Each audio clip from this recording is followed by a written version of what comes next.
This meeting is being live streamed. I am super stoked.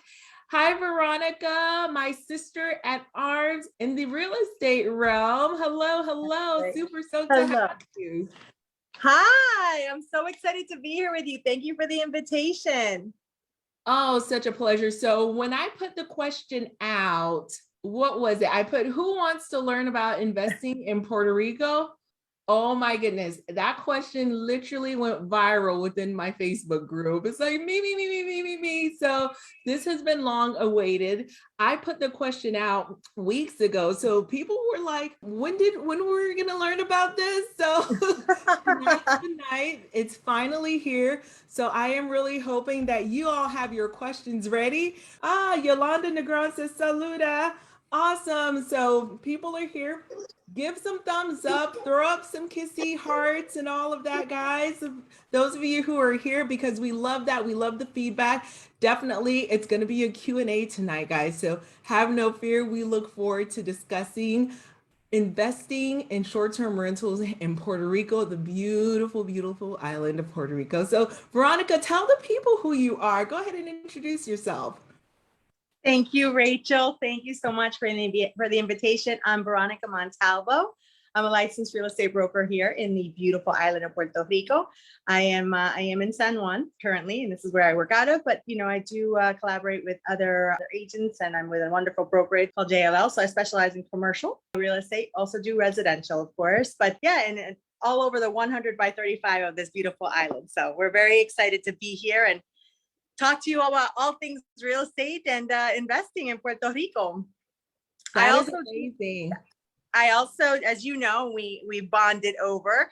I do property management, so I do help with operating short-term rental units. So I help my clients sometimes set them up, sometimes manage them, sometimes market them and revenue manage them. So we run the gamut depending on my client's needs. The goal is just to help them have boots on the ground here in Puerto Rico, feel like they have a trusted ally that can help them and oversee their property while they are sometimes on the island and sometimes not. Sometimes they commute back and forth, or they live away or abroad. And so they like to have their vacation spot here. And so we want them to feel at ease that they have a team that is always looking out for their property as an extension of them. Wonderful. And thank you for sharing that, because that is how we bonded, was in the short-term rental rooms of Clubhouse. So in the whole short-term rental world, a girl after my own heart. So there's something that you say, and I wanted to ask you about that. You said you managed the whole 100 by 35. That's the size of our island. Oh my goodness. 100 miles by 35. Got it. I had to. You can actually run the gamut. You can go from San Juan from one point on the east all the way to the west in about 3.5 hours, depending on traffic. So it is possible to go around the whole island in one day. I wouldn't recommend it because there's so many beautiful spots to stop and enjoy and have a drink and just take in the beautiful scenery and the people. One day is hardly enough, but it is possible if that's a sprint, if you're trying to set some kind of world record. You can do it. Awesome. That is awesome. So that gives me some great perspective. So it's definitely doable. And I look forward to doing it when I head out there and we connect in person. That's right. That's right. Super stoked. So I'm getting some feedback. Hi there. We have some people. Yolanda, welcome. Saludos. Saludos. Thank you. Fabian Santel. Hey there, Fabian. Coffee is watching. Hey, Ronell. It's been a while. So definitely excited to have you guys here. Guys, take advantage, while Veronica's here. Take advantage, put your questions about Puerto Rico in Messenger. She is our subject matter expert, everything short-term rental in Puerto Rico. She is managing, guys, a fantastic portfolio of a boutique hotel, as well as single family homes. So she's in the commercial space as well in the residential space. So for all of you who are looking to invest in Puerto Rico, especially in this group luxury short-term rentals, but you don't have boots on the ground, you don't know someone, hey guys, you know someone now. Veronica is our girl. She is the one who has all of the intel. She'll let you know the types of properties, the types of amenities, the types that will perform, what people are looking for, what travelers are looking for, because there is two parts of it, right, Veronica? There's the leisure travel and there's business travel also. Could you tell us a little bit about those two demographics in Puerto Rico? Absolutely. So, obviously everyone knows historically it's a very tourist driven place. It is heavily tourist driven. Prior to COVID, and certainly when allowed, we had a very strong population of cruise customers coming in. Fortunately, right now that is not the case.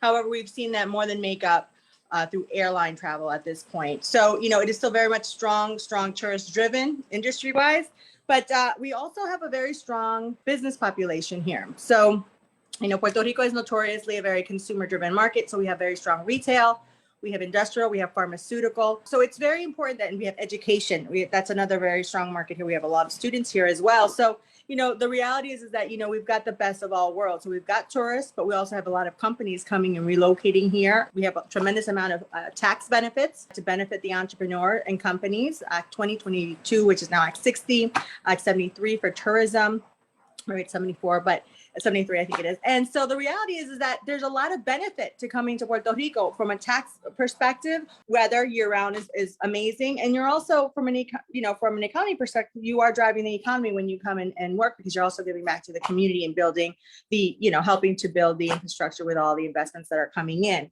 So, it really is an amazing place, because I believe it's really entering a point of a renaissance for many. I mean, we have had our share of disasters. I know people have heard about a little Category 5 hurricane called Maria. And I think what's important to note about that is that coming off the outskirts of Maria, everyone said it would take 30, 40 years to come back from that. And I'm here to tell you and everybody who's watching, Puerto Rico is officially open for business. We've been open for business. It's one of the most resilient markets that I've ever heard of. Not to be biased, because I live here and I was a first responder and survived Maria myself. But the reality is that the community came together, businesses came together. We've got more and more droves now because of COVID, people wanting to work and live here because it is possible, because so many people can work remotely, even more so than before. So prior to, I think we had a pretty good population of nomads that were coming and taking advantage of, the beautiful of working independently from here. But now we also have companies that are opening call centers and establishing new retail centers here, distribution centers.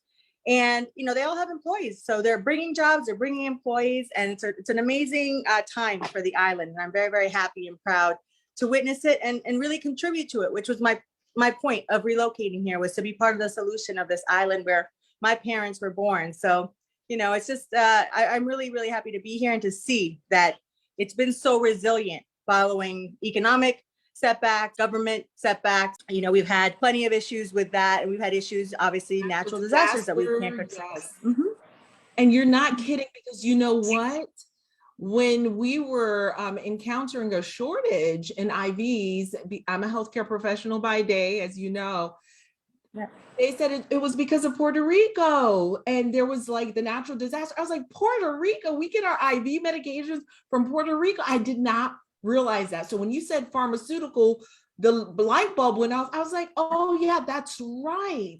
Yes. And so there is so much going on in that island. It is not even funny. It is busy. And lady, you are ripping and running every single day.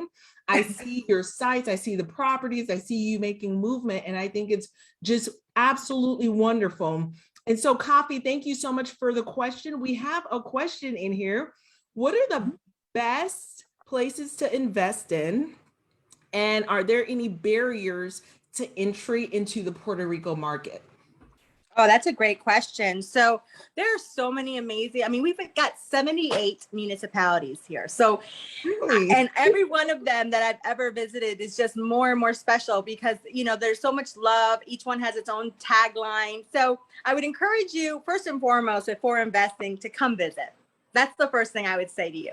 Come visit, come see the beautiful island, travel around and talk to people, talk to the locals. So as I said, I'm in San Juan, but really, like I said, in 3 hours approximately, you can get to just about every point of this island.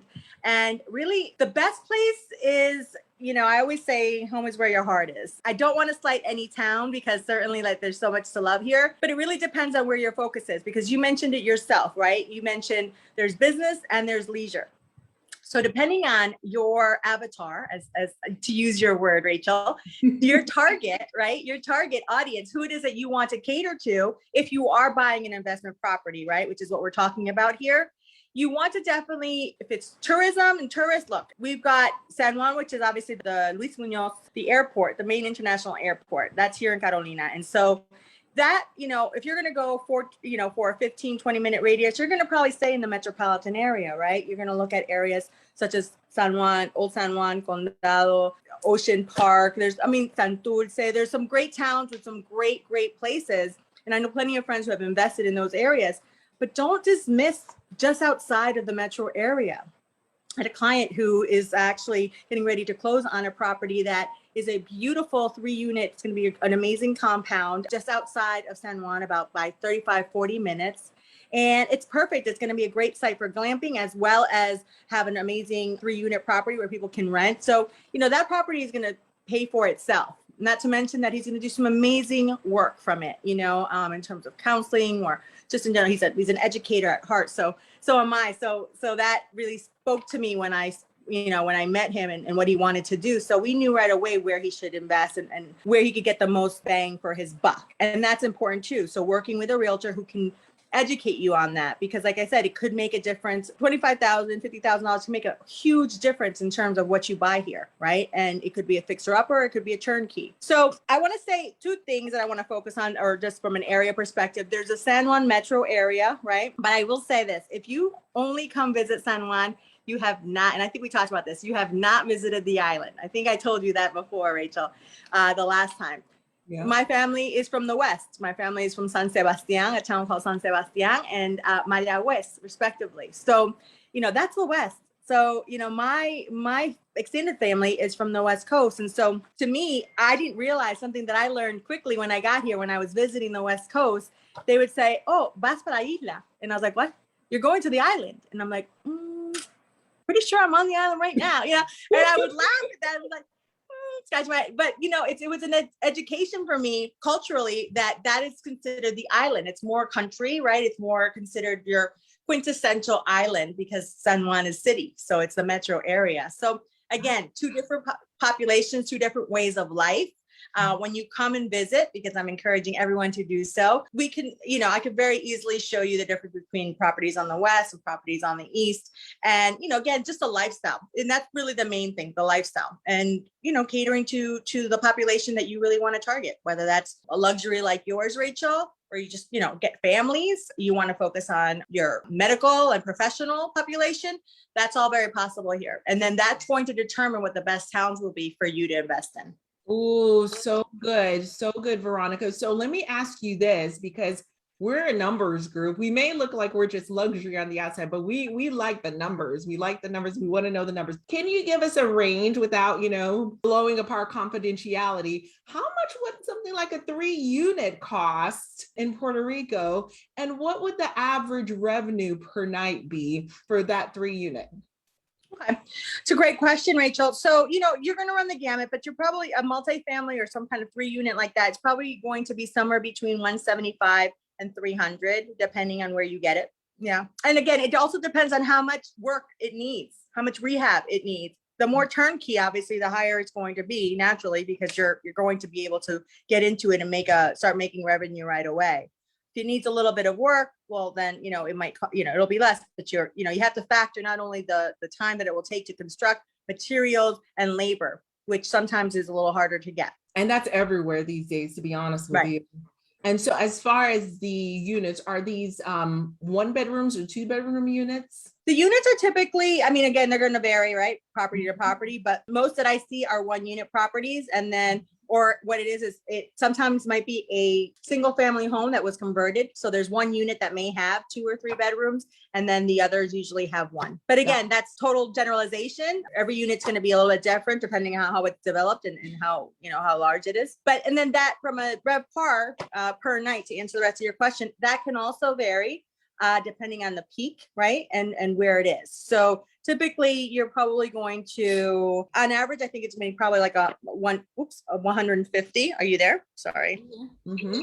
So it could be, but on average, I would say an Airbnb an Airbnb is going to be about anywhere from, I see anything from 79 to all the way up to 379, and obviously depending on the size of the unit, location, and obviously if it's luxury or not. Generally speaking, which units are your investors finding that are getting the top return on investment? So is it the 1 bedrooms, the 2 bedrooms, or the 3 bedrooms that are getting the top revenue or the top ROI? Like the 3 bedrooms, yeah, I think more, but... yeah, I get it. Thank you. I get that question now. Okay, so I would say usually a multi-bedroom is going to probably generate the most consistently. And I say that because, then it's more versatile. You'll have the ability to rent to vacationers and also internal tourism, also corporate people that are working and like that extra space.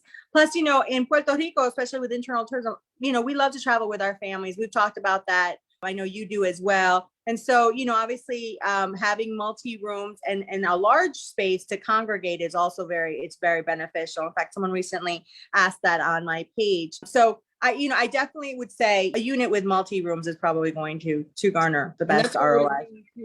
We're seeing that too, because when I first started in 2019, the best ROI were 1 bedrooms. But with COVID, if you have a little bit of a larger space, a little bit of, larger yard, those are the spaces that are demanding the highest prices, because people, they tend to want to travel in that bubble, and they don't necessarily need the 1 bedroom, big city, loft, so to speak. So we're seeing that as well. So that's interesting. We've got a few more questions that came through. Good on you guys for asking the questions. This is a good one, because I think I know the answer to it. It's going to definitely vary. So Fabienne, thank you so much for the question. It is, are there any STR rules or regulations that we should be aware of? Well, that totally depends. Thank you for the question, Fabienne. That totally depends on where. I mean, some buildings in especially HOAs, condos, they have very strict policy of no STR, right? So that is something that before investing, that's actually something that we've talked a lot about, Rachel, in the rooms, in terms of, what are the important steps to take before you invest? And that's do your research. Make sure that the municipality or the building that you're looking to invest in don't have any restrictions in terms of your rentals. Awesome. So that's going to be very specific. Same with here on the mainland, that we'll call mainland, the mainland. Every property, you want to look at the zoning, the municipality, you want to look at the county clerk's office if there's something in draft. Anja, hey there, my friend. She said, I know the prices probably differ a lot depending on where you are at the island, but would the average purchase for what would be, I would think, the average purchase for a 2-2 condo, just to get an idea? What would the average price of a 2-2 condo? So let's talk about like a standard, and then maybe let's talk about a luxury. Could you give us an idea of what a 2-2?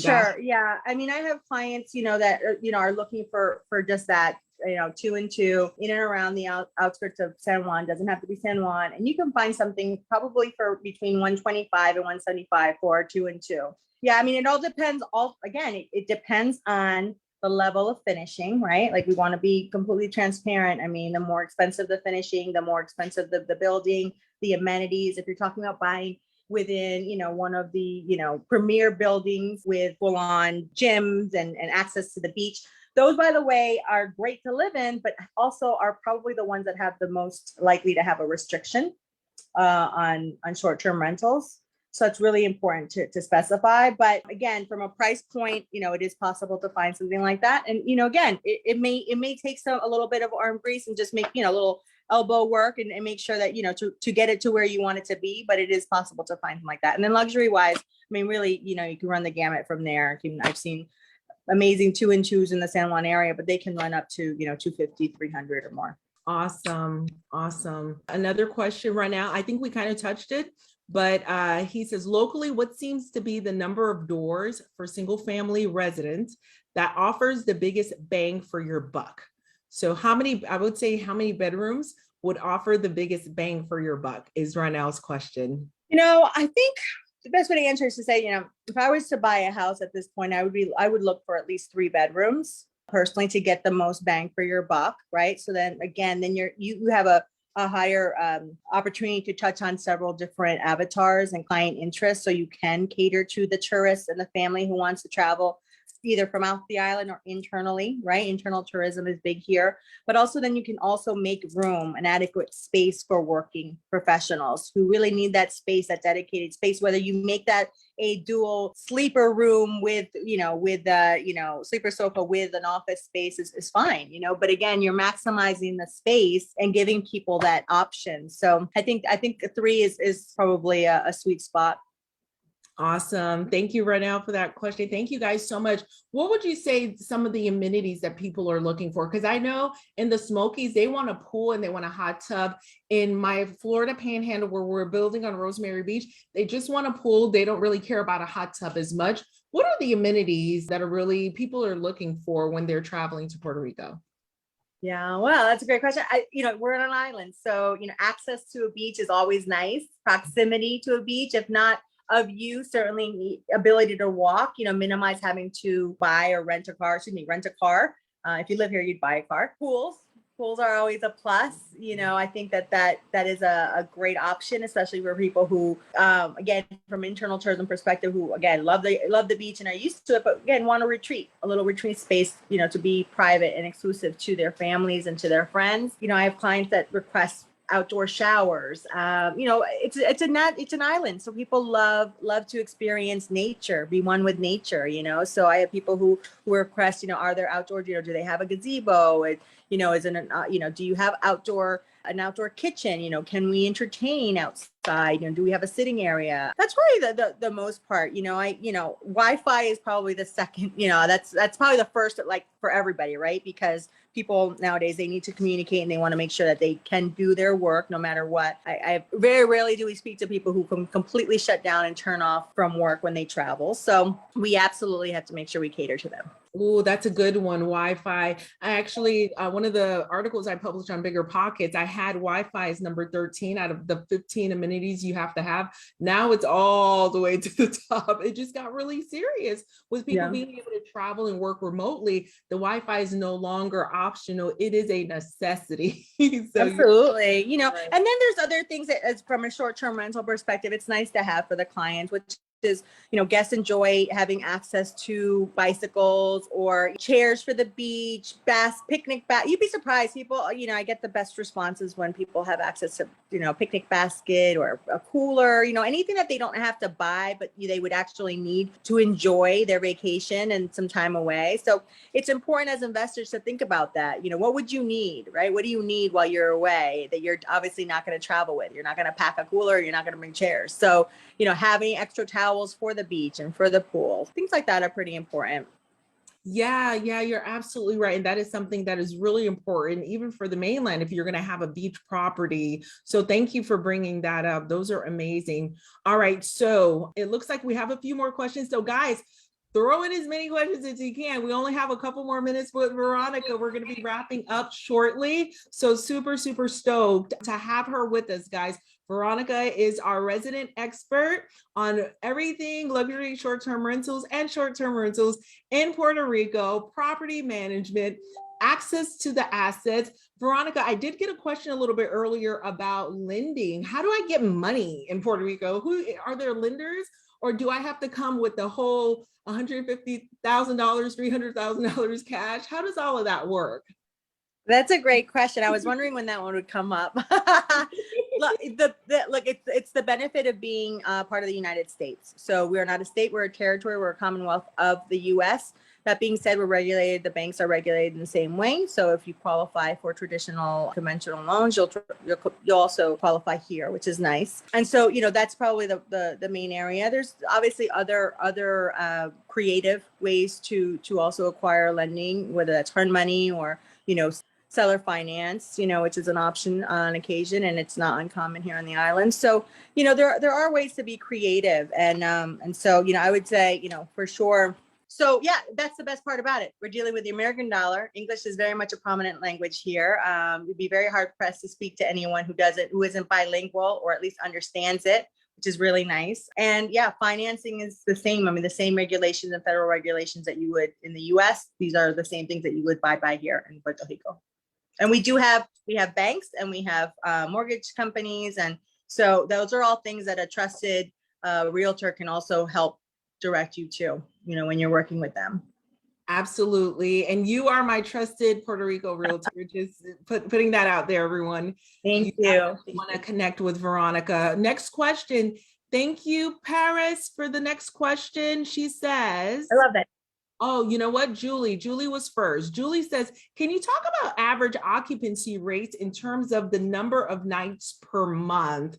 So what's the average occupancy rate in terms of the number of nights per month that your properties that you're managing in the portfolio are getting booked? Yeah, generally the average is about 3.5 is pretty consistent. I don't do a lot of per month, you mean? Right, like per customer. Yeah, I mean, generally speaking, I'm getting people, I do two nights to a week typically is what I do. So, Gotcha. Figure the average.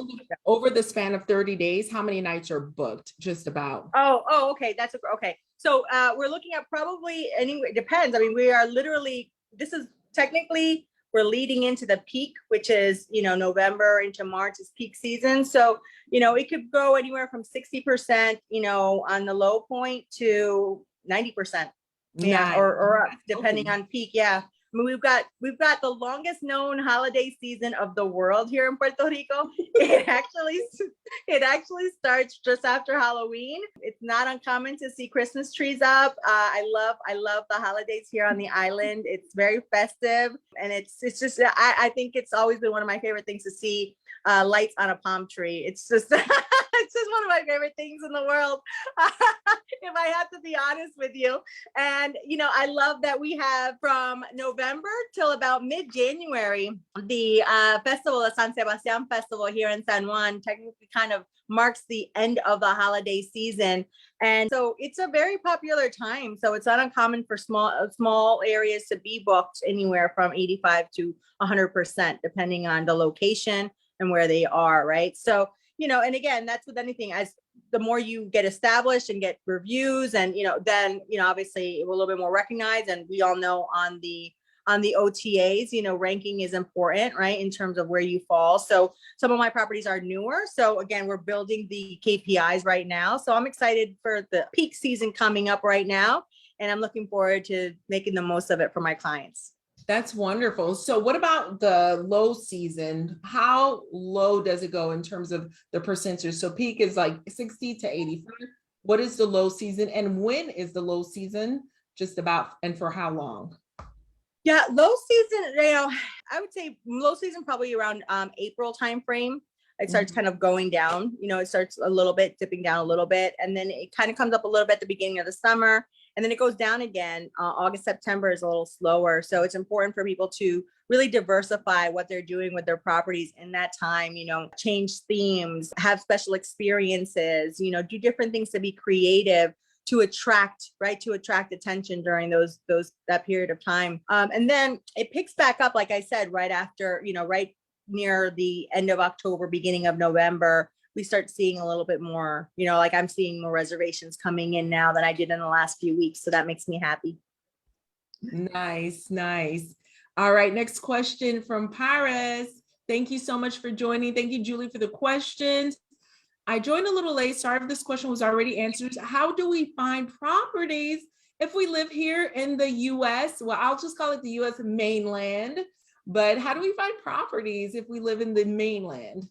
Yeah, well, a lot of my clients are looking online. So they, there are sources online that you can use. The best though, because most, I will say, the reality is that a lot of the links that I receive are outdated. And so it does take legwork. It's one of those things about the island that it helps to have some trusted advisors here who are boots on the ground, who know the areas too, because I know I have clients who have said to me, we have to, we feel comfortable working with someone who lives there because obviously the areas. Some properties I see come my way, I can tell you right away that is not an option, a very good option for an investment. And I can kind of tell them why. It's not always about the price, it's location, it's safety, it's making sure that the guests have variable manners to get to the location, not just, okay, obviously can they Uber? Sure.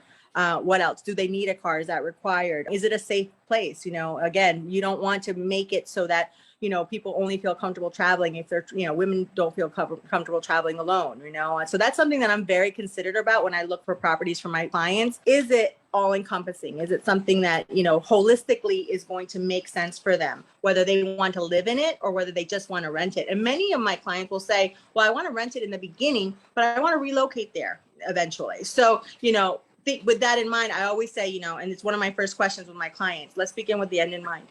What's your exit strategy? What do you want to do with this property? Is this something that you want to keep? You want to buy and hold? You want to flip it? What do you want to do? Because then right there, it tells me what they, you know, what are some viable areas and also price points, right? So that they can maximize their return on their investment, which is really, I mean, I think I've said that 3 or 4 times, but that's really the end game for me, is make sure that my clients get into something that is going to really multiply and build really wealth for them. It's wealth generating for them, for their families. And if it can be something that they can keep and buy and hold and in the meantime, generate a revenue, that's fantastic. And that's, you know, that's, everyone's happy with that. That's fantastic. And I love that you do that exercise with them with, it's not just about the house, it's what are your goals, right? And it's an exercise that we do in our mastermind as well, beginning with the end in mind. What are the key decisions you have to make before just getting into a house? So I absolutely love that. I love everything you just said. It was so good. Thank you, Veronica. So next question, guys. What is the best listing service to research and shop the market? I'm going to say, Lakita, thank you for that question. I think that is exactly the same question as Paris. Unless you have anything else to add, it's really difficult to, you know, go online. We're finding properties, but the links are outdated. So it sounds like having that resource of a realtor, of a broker like Veronica, who has access to not only the listings, properties that are listings, but you probably have access to properties that are yet to be listed, you know, so pocket listings as well. So I don't know if you have a website you can refer people to. And I'm just concerned that, like you said, if the links are outdated, I don't know if we want to even make a recommendation. Yeah, I mean, we've got a couple of sources. People still use Zillow. They're using Zillow. I Point to Homes is another site. We have a site that we use, Clasificados, that, you know, that again is helpful. The key there, though, right, is doing your research, because a couple of things. You want to work with somebody who will do some legwork for you and just make sure that those properties are viable properties for you. They're even still available, because some of them are outdated or they've got options, which basically just means someone's already got a deposit on it. And so, you know, we do find that people are still listing things that are no longer really viable or available, but they are keeping on, unfortunately, to try to market and get more people to respond to them. But for the most part, like I said, I mean, you can definitely look online, talk to a realtor. It doesn't have to be me, but make sure you do your research and just talk to people. I mean, there's, you know, websites like Bigger Pockets. I mean, there's different websites that I feel like you can definitely get a really good sense, right, for what the towns offer. But to be honest with you, I'm going to go back to my original response when someone said to me, you know, I don't know that I would ever invest in something just sight unseen or like in a town that I've never stepped foot on, right? I don't recommend that. You know, the reality is that it's like real estate is any business. You've got good people and you've got, you know, you've got credible people and you have people that are questionable. And so you really want to work with someone who has your best interest in mind, that is an extension of you, that you can trust to make some decisions on the spot. It is a hot market. Like the reality is like properties are here today and not tomorrow. A lot of apartments, for instance, you know, condos, they go so quickly because people are looking for more space. People are looking for that investment opportunity. If you think you're the only one, I got news for you. You're not. There's so many people that want the same exact thing. And so searching online is great, but again, nothing compares to having a team or someone that at least is looking out for your best interest.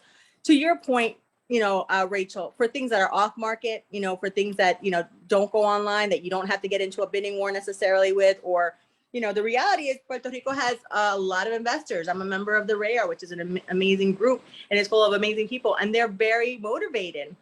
Many who have cash on, you know, cash on demand, they can pay in efectivo, like we say, cash. So it's like, you know, they are more likely, you know, in a bidding war to win because it's speed of implementation. They have it. They don't have to go through the financing piece. So again, you want a runner. You want somebody who's on the ground for you, who's moving, who can actually look at properties quickly assess them for you. So sure, you know, use any of those sites that were mentioned, but remember, you know, not being here, there's no replacement for seeing something like in person, like coming, seeing it, at least having someone that you trust walk through the property, make sure, drive there, have them send you a video. What's the drive there like? What's the community like? What's the neighborhood like? Can I walk my dog there? Can, you know, are they friendly? Is it, you know, so these are all things, like I said, that are great. So come here, visit first, identify some key towns that you're interested in, find yourself a great realtor and have fun. Ooh, just so many gems there. Next question, Yolanda Negron, thank you for joining us. How does property taxes work in PR? How does property taxes work in PR? How do they work? We have taxes. They're low taxes, but they're taxes. So we have, you know, depending on the property, I believe, you know, I think it's 4% is what people pay. It's a lower tax than in the States. I know that for a fact. And again, it would depend on the value of the, considerably. It would depend on the value of your property, really, and whether it's commercial or, you know, there's still a lot of properties here that fortunately, you know, are under kind of a provision where they aren't taxed at the same rate as others. So it really would depend on the property and the municipality. Okay, that's great. That's great. Next question, Lakita, thank you so much for this question. Do guests look for add-on services like rental cars, churro, or chefs?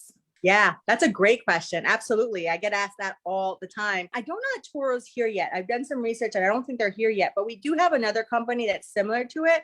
I want to say it's called Akikoki or something like that. If you want to contact me directly, I can let you know. But yes, that is, add-ons are absolutely something that people look for because, you know, they want ease of convenience, right? So they want to, you know, one-stop shop. So I'll get messages from my reservation saying, okay, do you have this? You know, are you offering that? Do you have, you know, and so, for instance, you know, I have one of my latest clients, and I consider more partner than a client, right? Because that's what we do. We partner with our clients.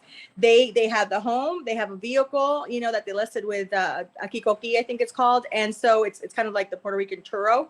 And I think they're going to do fantastic because, again, between experiences, right, which we can custom for them. So if a family or someone says, hey, I'd love a lesson, right? They've got 3 kitchens in their property.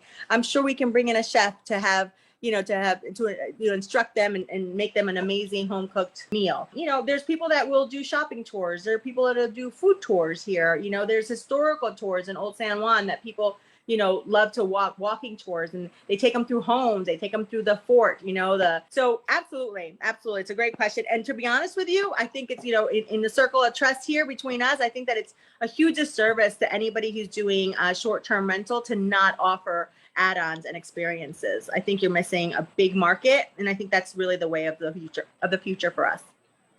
Absolutely. The guests, and this is something we talk about all the time, the guests, they want to live like a local, right? They want to experience things that the locals are doing. Why else would they want to be there? So definitely, thank you.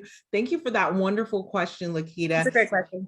It is. And this is our last question for tonight, guys. We're going to be wrapping it up. Angel Ortiz, thank you for the question. He says, what about a property in Barceloneta, Puerto Rico? Do you know what he's talking about? Barceloneta. Yeah, I guess it would depend on the area. I have not actually worked that area, so I haven't actually sold a property in Barceloneta. I don't know that, again, depending on the Airbnb target market, I'm not sure. You gotta consider, you know, what town you're in. Not every town, guys, is going to work from a short-term rental, like an Avid, like a high trafficked area.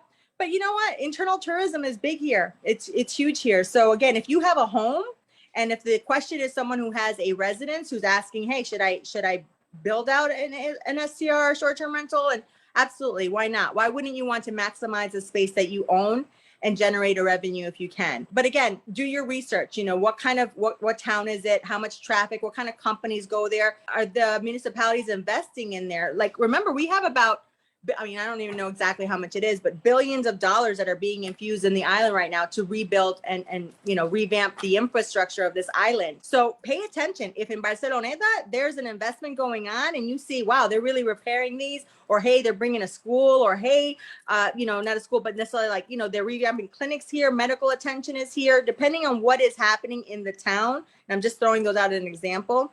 as businesses come, so will traffic, so will employees, so will their families that come. So that's the best answer, because I don't, again, I haven't done business in the town per se, but that's what I would do for any town. Any town that you're looking to invest, do your research, what's happening in it and what's going to happen. Follow the money, find out what's being infused, and if the municipality is investing, where and why. Awesome. And thank you for saying that, Veronica, because I get questions about even some obscure places. You just never know what's going to hit. You never know what outskirts where you can create something that is going to hit. And so I feel like 99% of places can turn into a short-term rental, depending on who it is you're trying to serve, depending on how you set up the property. I have a friend who has a 400 square foot tiny house that's generating over 6 figures, in the middle of nowhere. You just never know what's going to hit. I think to Angel's question, it depends on the theme too, because people will travel for an experience. Yeah. So, I don't forget what town it was in, but I saw something on Airbnb, and it was here on the island, it was like almost like an astronaut type of experience. And there was like a bubble, and, they had an astronaut suit, and I'm like, I don't care what town that's in, I'm going. Like, I want to. Exactly. So I would thoroughly enjoy that. It's a great question, right? Yeah. So again, it really depends how creative you can be and what kind of experience you want to offer. If you've got an amazing experience and it's a safe location in an area that people can get to very quickly, or at least, again, they can enjoy the ride and the traffic. These are all things that matter. Again, it's an experience. Remember, the people that are going to try to see you, they're everything. I mean, I think, Rachel, you say it best when you talk about, when it's time to go off on a site and make sure it comes off. Sorry, the drive into the driveway matters. What they see along the way, along the street, what kind of neighborhood are they driving through, right? So these are all things that matter. And I don't care what town it is. If you have a quaint little spot with a hammock and it's got like a breeze and a mango tree in the back, you can market that and you can make that the most exceptional writing retreat. Maybe you don't have an ocean view, Angel, but who cares? Maybe you have an amazing backyard and a little writing nook, right? Where people can just read and write and escape from the stress of the island, because sometimes the city is stressful. It doesn't matter whether you're in New York City or Atlanta or you're, here in Puerto Rico. Stress is stress, and we all need a little break sometimes.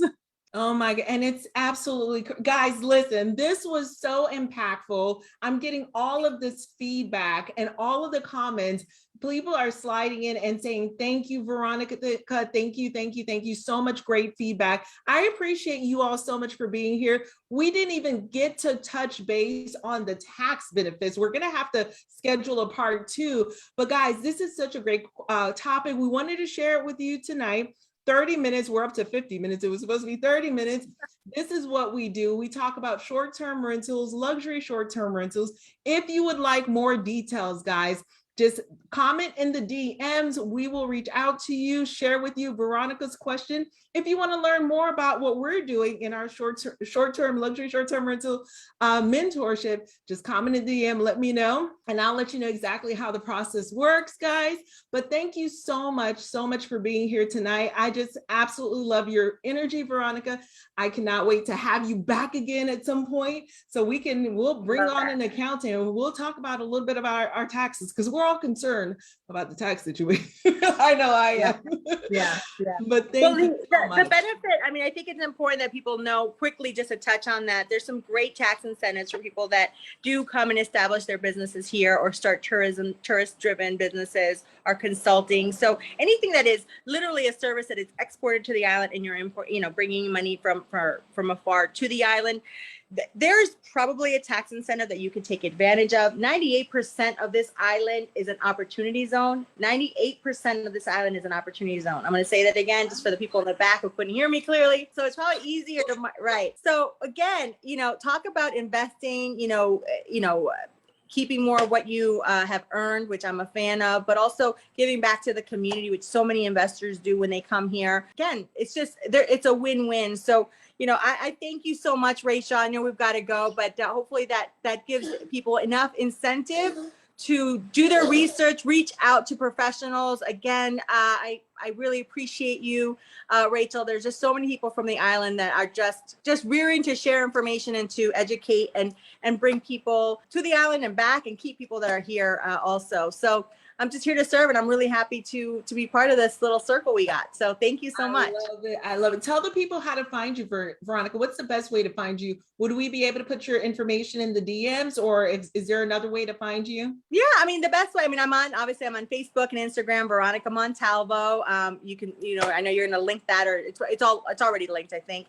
And my Instagram is veronica.montalvo. So veronica.montalvo, and then like underscore. Also, Mavi Stays is my my other page. Mavi Stays on Instagram, AMAVI Stays on oneword.com. Just on Mavi Stays, sorry, for Instagram.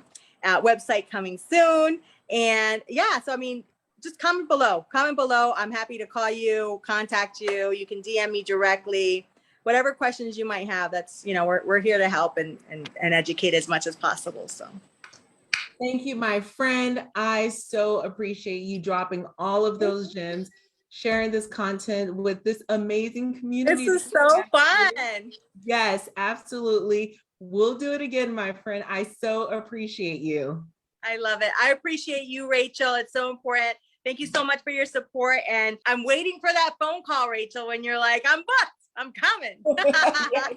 I cannot wait. I cannot wait. It's coming soon. 2022, here we come. Yes. Looking forward to it. And bienvenidos.